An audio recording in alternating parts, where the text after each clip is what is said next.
숫자가 의미가 되려면 숫자에 가치가 있어야 합니다.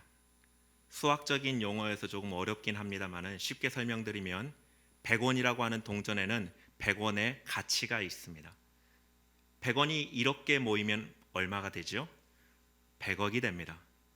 그런데 만약에 100원의 가치가 100원이라고 여겨지지 않고 0원이다라고 여겨지면, 가치가 없다라고 하면 어떻게 될까요? 100원이 1억 개가 있다 한들 아무런 의미가 되지 않습니다. 이것을 허수라고 합니다. 숫자의 의미가 없으면, 그 가치가 없으면 그 숫자들을 아무리 모아놔도 어떠한 가치를 만들어내지 못합니다. 25년 정도가 됐습니까? 우리는 IMF를 경험했습니다. 많은 사람들이 어흠이라고 하는 이것으로 인해서 실제 돈이 아니라 숫자로 이렇게 가치를 매겨졌고, 이것이 한번 붕괴되기 시작했을 때 경제적인 어려움을 겪었습니다. 얼마 전에 미국에서 있던 리먼 브러더스 사건도 이와 유사한 것이지요. 허수, 눈에는 보이는 것 같아 보이지만 실제하지 않는 것들이 쌓여져 있을 때는 그 가치가 없기에 그것들로 모여진 집합과 사람들과 나라는 가치를 만들어내지 못한다라고 하는 것입니다. 하나님 나라에는 허수가 없습니다.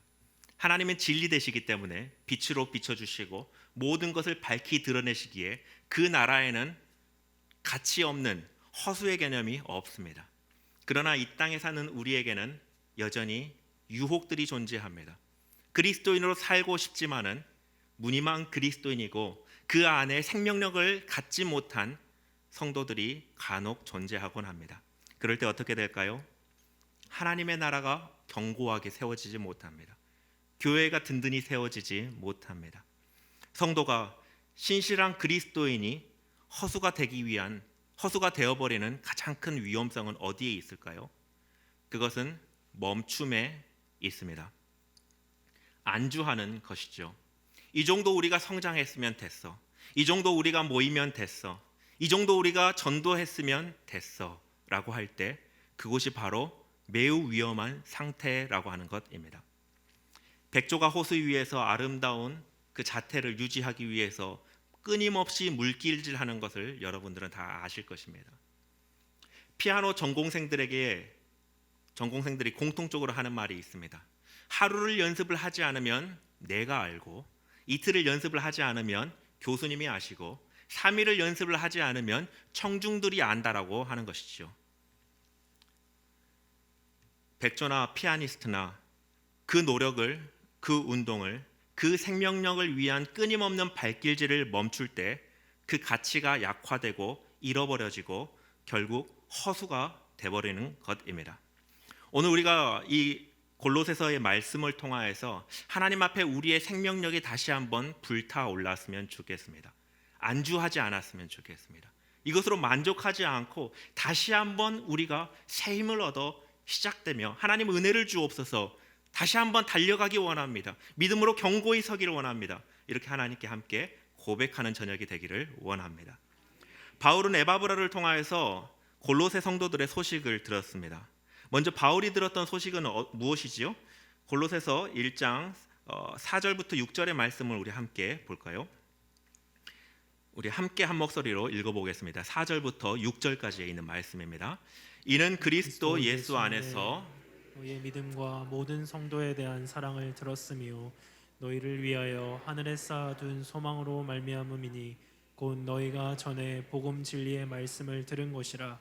이 복음이 이미 너희에게 이름에 너희가 듣고 참으로 하나님의 은혜를 깨달은 날부터 너희 중에서와 같이 또한 온 천하에서도 열매를 맺어 자라는도다. 아멘. 이 말씀대로 우리 신일교회가 견고히 서기를 원합니다. 얼마나 아름다운 말씀입니까? 그리스도 예수 안에는 견고한 믿음이 소개되고 있고 모든 성도에 대한 사랑이 나타나 있습니다. 거기에다가 하늘에 쌓은 소망이 있습니다. 우리가 잘 아는 말씀 아닙니까? 믿음과 사랑과 소망입니다. 복음이 그들에게 있을 때 그들은 복음에 반응했습니다. 어떻게 반응했습니까? 복음을 받아들였습니다. 그리고 그 안에 예수 그리스도 안에 견고한 믿음으로 섰고 하나님을 사랑할 뿐 아니라 성도들을 사랑하고 이웃을 사랑하는 사랑이 그들 안에 가득했습니다.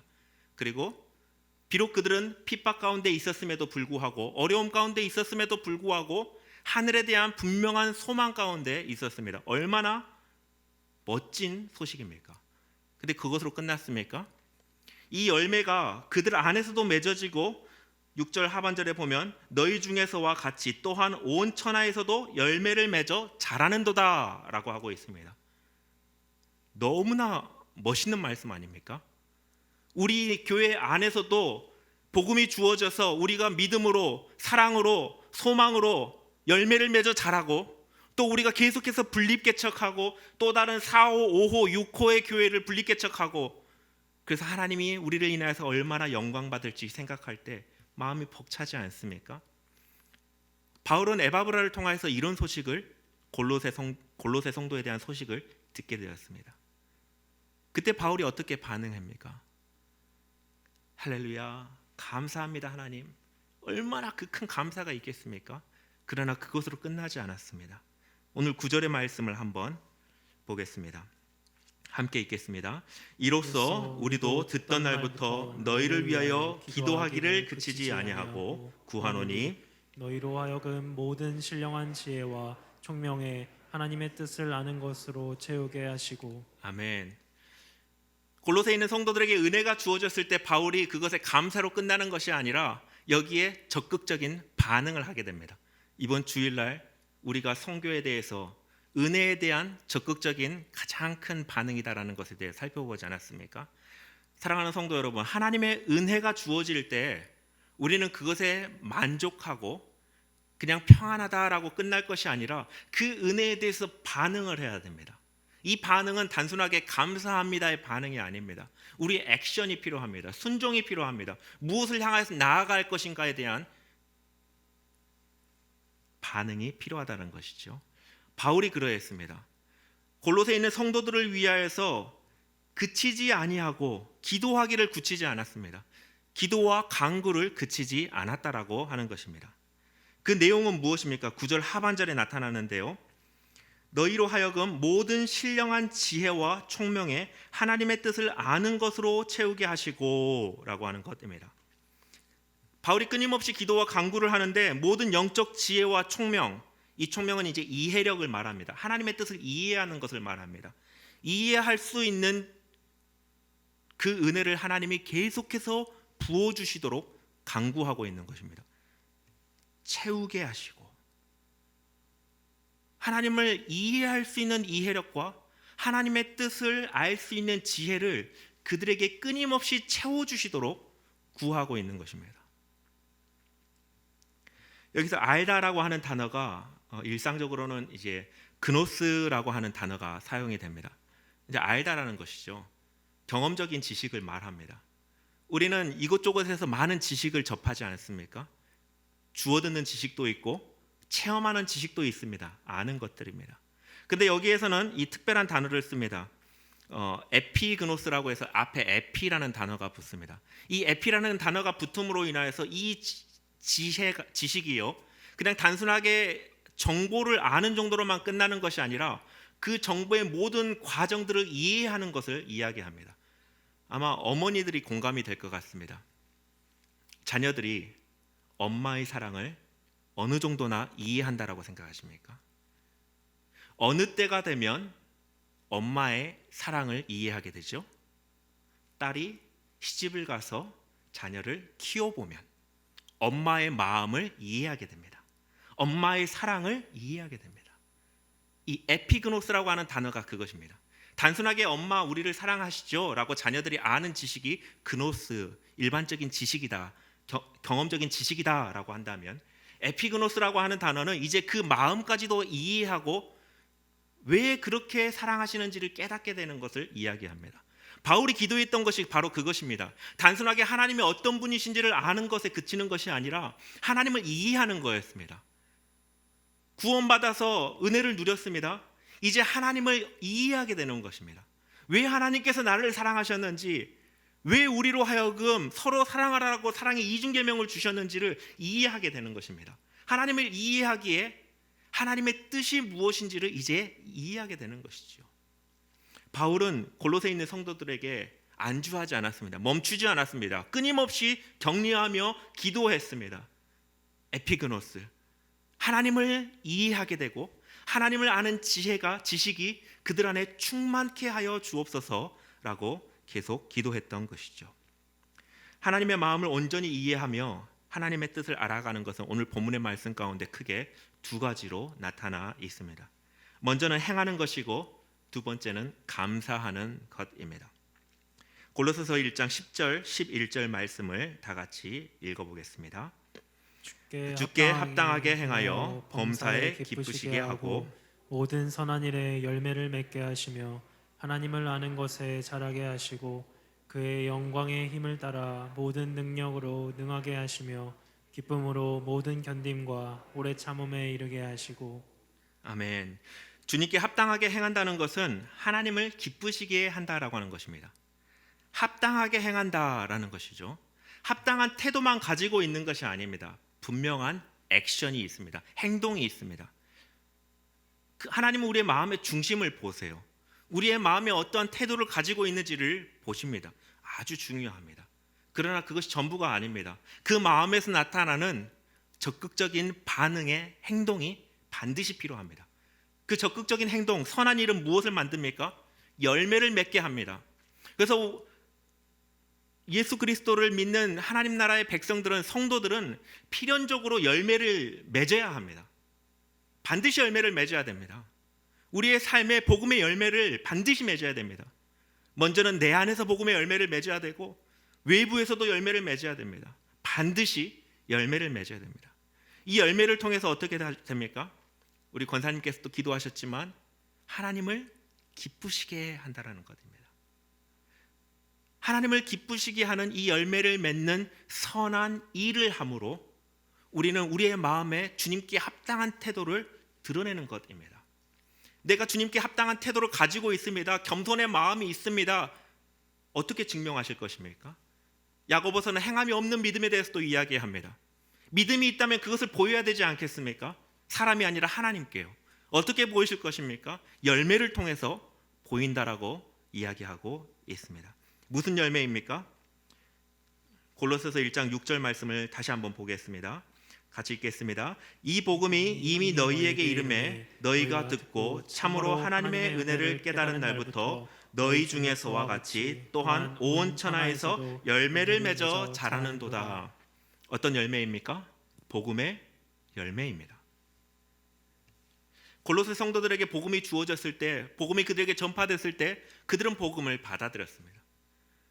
복음을 받아들였다는 것은요, 영적 기도문을 따라 했다 이것이 아닙니다. 속으면 안 됩니다.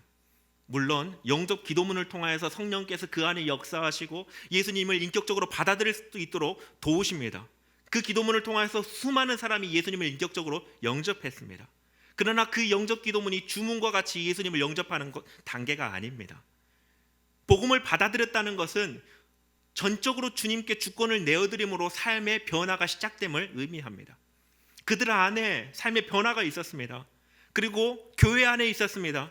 그리고 교회 밖으로, 그리고 온 세상까지도, 주의 인근에까지도 그 소식이 전파될 정도로 분명한 복음의 열매가 그들에게 맺어졌습니다. 사랑하는 성도 여러분, 우리에게 이러한 복음의 열매가 맺어지기를 주님의 이름으로 축원합니다. 먼저 우리 안에서 맺어지기를 원합니다. 이번 주일날 광고 보시면서 재미있으셨죠? 제 얼굴이 조금 크지 않습니까? 이 큰 얼굴이 이 큰 화면에 나와서 저도 매우 놀랐습니다. 웃으신 분들은 평신도 양육 훈련에 꼭 지원하시기를 바랍니다. 왜 이게 필요합니까? 왜 우리가 계속해서 교리반을 배우고 성경 일독반을 배우고 또 나중에는 큐티반도 있고 양육반, 제자훈련 준비반, 제자훈련반을 합니까? 왜 그러합니까? 복음의 열매를 맺어가기 위해서입니다. 복음이 우리 안에 주어졌는데 이 열매를 내 안에서 먼저 열매로 맺어가고자 하는 온전한 태도로 행하는 것입니다. 그럴 때 우리 안에 복음의 열매가 맺어지게 된다는 것입니다. 또한 복음의 열매는 외부에서도 맺어집니다. 이번 주일날 VIP 태신자 작정이 있습니다. 왜 우리가 이 VIP 태신자를 연초에 작정합니까? 이 한 해 동안에 우리 내부의 열매를 맺을 뿐 아니라 복음의 열매를 외부에서도 맺어가기 위해서 태신자를 작정합니다. 아직 기도를 시작하지 못하신 분들은 오늘 저녁부터 시작하십시오. 하나님, 주님의 VIP가 누구입니까? 내가 생각하는 VIP 말고요. 주님이 보시는 VIP가 뭐의 약자인지 아시죠? 매우 중요한 사람입니다. 하나님 보시기에 매우 중요한 그 사람, 복음이 필요한, 생명이 필요한 그 사람이 누구입니까? 제가 품고 기도하겠습니다. 복음의 열매가 우리의 내부와 외부에서 맺어짐으로 하나님을 향한 온전한 태도로 선한 일을 하기를 주님의 이름으로 축원합니다. 이 선한 일을 통하여서 열매를 맺음으로 하나님이 영광 받으신다라고 말씀하고 있습니다. 요한복음 15장 18절 말씀을 함께 읽겠습니다. 요한복음 15장 8절 말씀입니다. 다 같이 한 목소리로 읽겠습니다. 너희가 열매를 많이 맺으면 내 아버지께서 영광을 받을 것이요 너희는 내 제자가 되리라. 아멘. 우리의 복음의 열매를 인하여서 하나님이 큰 영광 받으시기를 원합니다. 그리고 복음의 열매를 인하여서 우리가 더욱더 주님의 제자가 되기를 원합니다. 더욱더 하나님을 이해할 수 있는 지혜가 우리 안에 하나님께서 주시기를 원합니다. 그래서 하나님의 뜻을 이해하고 그 뜻에 순종하게 되는 더 큰 은혜가 우리에게 있기를 주님의 이름으로 축원합니다. 제가 열매가 반드시 맺어진다라고 했는데요, 어떤 분은 이렇게 생각할지도 모릅니다. 하나님 나라가 조금 이상한 것 같다라고 느끼실지도 모르겠습니다. 무슨 엘리트주의도 아니고 열매를 많이 맺어야 하나님 영광을 받으시나, 그 마음의 중심만 보면 되시지, 혹시 이렇게 생각하는 분이 없으신가 모르겠습니다만 오해하지 않으셨으면 좋겠습니다.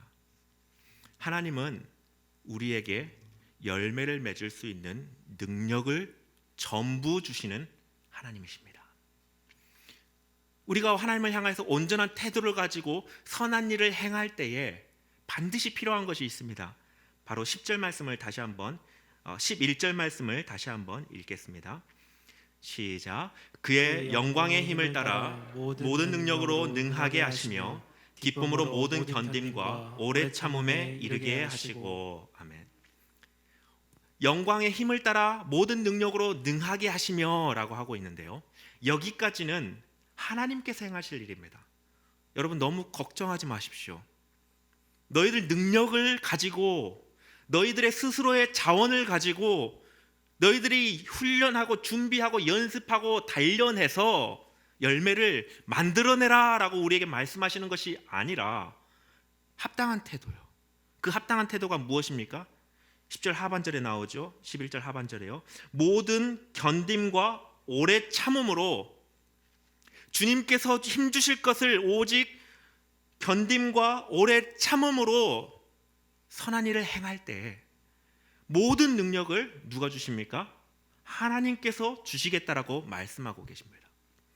그러니까 이 10절과 11절 말씀을 다시 한번 좀 정리하면은, 하나님을 향하여 합당한 태도를 가지고 선한 일을 하는 것, 그것에는 반드시 열매를 맺게 되고 이 열매를 인하여서 하나님이 영광 받으시는데, 근데 이 열매가 어떻게 맺어집니까? 하나님의 능력으로 이 열매가 순종하는 자들의 행위와 선한 일을 통하여서 맺도록 하나님께서 인도하신다라고 하는 것입니다. 여기에 필요한 것이 오래 참음과 인내입니다.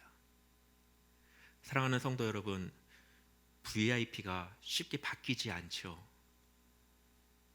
재작년에 VIP였던 분이 작년에도 아마 VIP인 분들이 많으실 겁니다. 그리고 올해도 아마 많은 분들은 바뀌지 않으실지도 모르겠습니다. 제발 이렇게는 하지 마십시오. 목사님들이 또 물어보시면 작년하고 똑같아요, 똑같이 해주세요, 이렇게 하지 마십시오. 나의 VIP가 아닙니다. 하나님의 VIP입니다.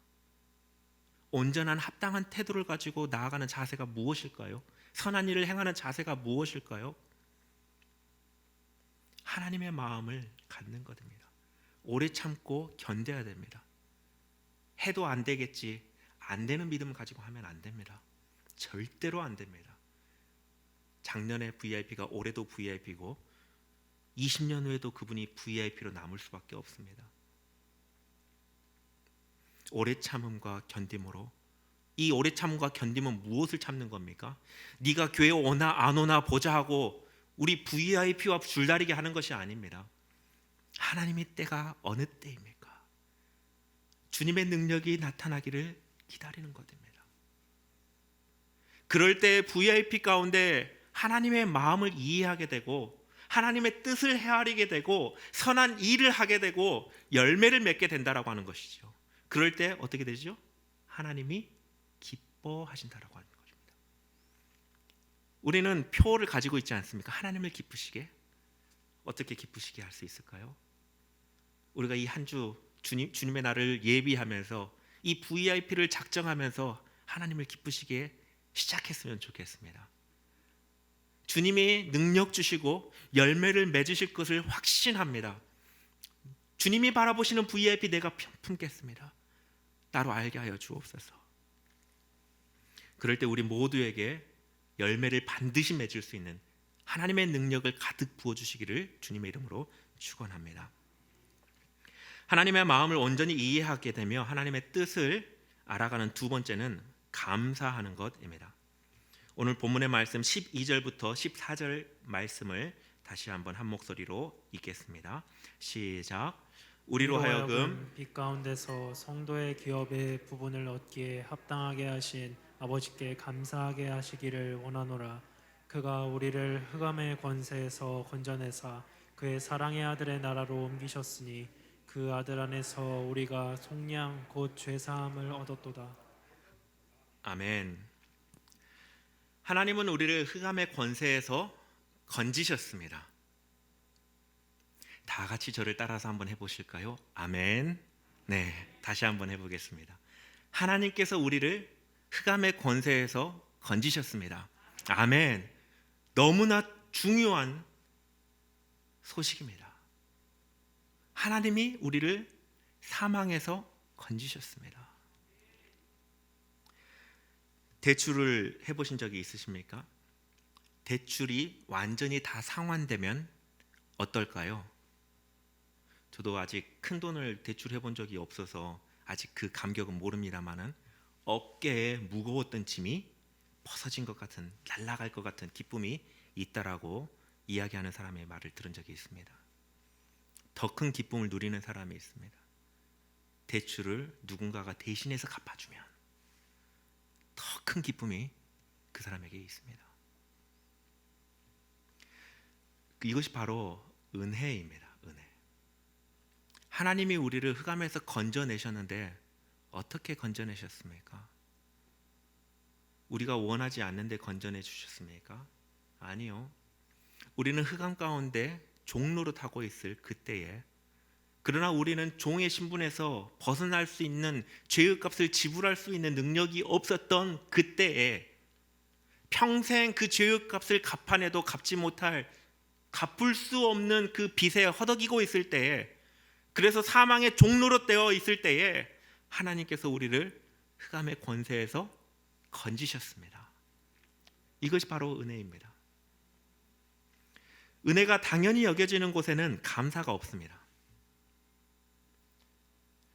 제가 보스턴에 잠깐 지낸 적이 있습니다. 보스턴은 정말 아름다운 도시입니다. 도시를 좋아하시는 분들은 한번 좀 가보시기를 추천해드리고 싶습니다. 보스턴에 가면요, 아름다운 게 정말 많습니다. 그런데 그곳에서요, 유독 한국 사람들은 이렇게 고백합니다.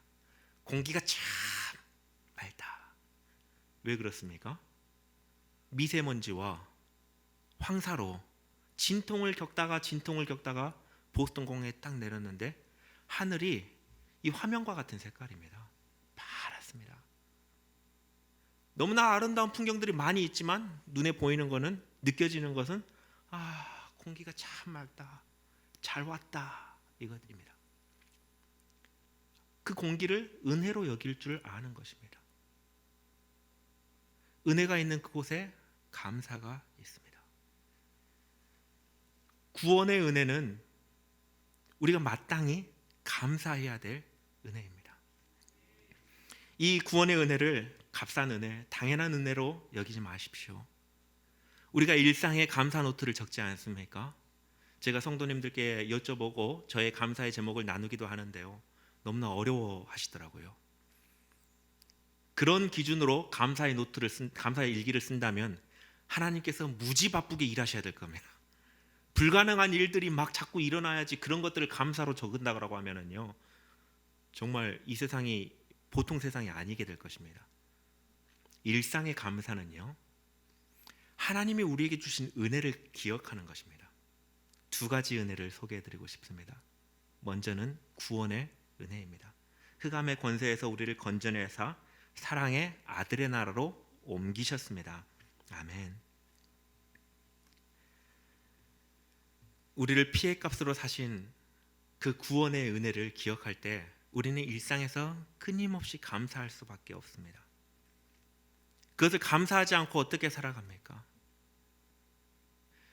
제가 오른쪽 무릎이 조금 좋지 않아서 최근에 치료를 받고 있습니다. 제 일상 24시간 중에 가장 감사하는 순간이 있습니다.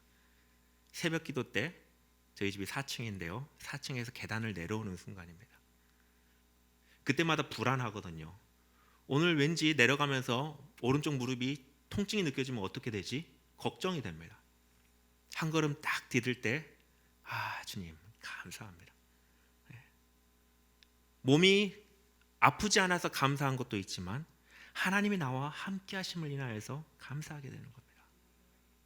저녁마다 붙들고 기도합니다. 하나님, 무릎 좀 마음껏 뛰어놀 수 있도록 고쳐주세요.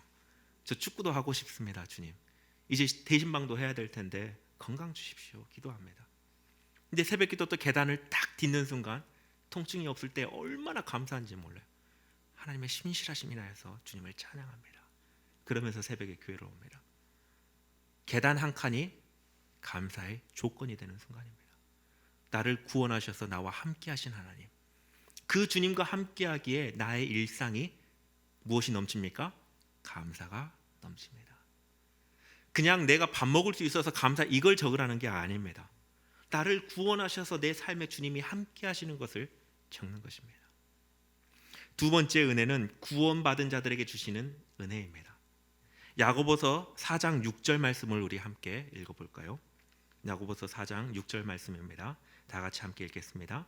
그러나 더욱 큰 은혜를 주시나니, 그러므로 일렀으되 하나님이 교만한 자를 물리치시고 겸손한 자에게 은혜를 주신다 하였느니라. 아멘. 우리 작년의 표 기억하시죠? 은혜의 50년, 더 은혜의 50년. 어쩌면 이 더 은혜라는 표현이 이 야고보서 말씀에서 온 건 아닌가, 사실 그런 생각도 한번 해봅니다. 더욱 큰 은혜를 누구에게 주십니까? 말씀을 잠깐 보여주시죠. 더욱 큰 은혜를 야고보서 4장 6절 말씀에 보면 겸손한 자에게 주신다라고 약속하고 계십니다. 누가 겸손한 자입니까? 내 잘하는 것이 겸손이 아니고 나의 권위자가 누구인지를 이해하고 그 권위자를 인정하는 것이 바로 겸손입니다. 사랑하는 성도 여러분, 우리가 예수님을 영접하는 것은 겸손함이 없이는 될 수가 없습니다. 그래서 교만한 사람은 결코 예수님을 영접하지 못합니다. 자기 잘난 맛에 인생의 보좌에 자기가 앉기 때문에 그러합니다. 우리가 예수님을 영접하고 그럼 무엇이죠? 우리 안에 겸손이 있는 겁니다. 주님이 나의 주인이십니다라고 고백하는 자들에게, 그 겸손한 자들에게 무엇을 주십니까? 더욱 큰 은혜를 주십니다. 이것은 은혜의 두 번째 은혜입니다. 첫 번째 은혜가 나를 흑암의 권세에서 건져내사 사랑의 아들의 나라로 옮겨주신 구원의 은혜였다면, 이제 구원받는 자들에게 주시는 더욱더 큰 은혜가 있습니다. 외국에서 식사를 하면요, 농담처럼 이렇게 이야기합니다. 진담이 조금 섞여 있는 것 같습니다. 너무 많이 드시지 마세요. 더 맛있는 게 또 나옵니다. 코스 요리잖아요, 보통. 그렇죠?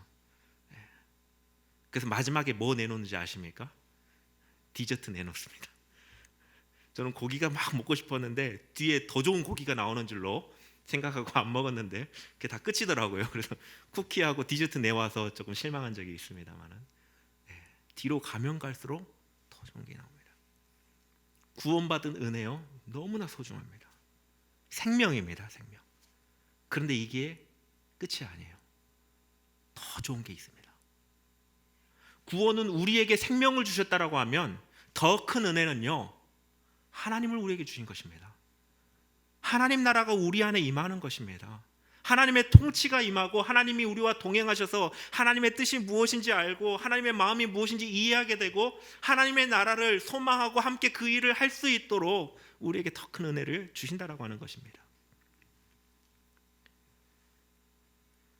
일상의 감사는 이러한 은혜를 기억함으로 우리가 고백하게 되는 것입니다. 제가 우리 이교구에 있는 성도님들과 전화신방하면서 이런 도전을 하게 됩니다. 하루하루 일상의 감사를 적어갔을 때 1년이 지나고 가을이 되어 추수할 때가 돼서 뒤를 돌아보면 무엇이 보이는지 아십니까? 24시간에 하나님의 은혜가 보일 것입니다. 일상의 감사를 조금씩 적어보십시오. 오늘은 이것 감사, 오늘은 이것이 주님의 은혜, 이것은 저것이 주님의 은혜. 이게 365일 모아져서 위에서 딱 내려다보면 24시간 나의 일거수일투족 모두에 하나님의 은혜가 있었던 것을 고백한 흔적이 남을 것입니다. 그게 기적입니다. 어떻게 하나님이 나와 함께 하십니까? 은혜를 주시고 더 큰 은혜를 주시는 하나님을 경험하는 그 기적은 바로 감사로부터 나타납니다. 하나님을 이해하고 하나님의 뜻을 아는 지혜로 하나님께서 우리를 채우시는데, 먼저는 선한 일을 행함으로 열매를 맺음으로 하나님을 알고 하나님을 이해하게 됩니다. 두 번째는 감사함으로 하나님을 이해하고 하나님의 뜻을 아는 지혜를 우리에게 채워 주십니다. 사랑하는 성도 여러분, 말씀을 맺겠습니다. 우리의 신앙이 허수가 되지 않기를 원합니다. 그냥 크리스천이라고 하는 신일교회 교족부에 등록된 한 사람으로만 남지 않기를 원합니다. 참 하나님이 주시는 참 생명이 우리 안에 있어서 우리의 삶이 참 성도의 삶이 되기를 주님의 이름으로 축원합니다. 바울은 그런 골로새 있는 성도들에게 권면하며 이렇게 기도한다라고 밝혀줍니다. 내가 기도와 간구를 쉬지 않겠노라. 하나님을 이해하고 하나님을 아는 지식을 하나님께서 가득 부어주시기를 계속해서 기도하겠다라고 하는 것입니다. 그 기도에 무엇이 있습니까? 은혜에 대한 리액션, 적극적인 반응. 첫 번째는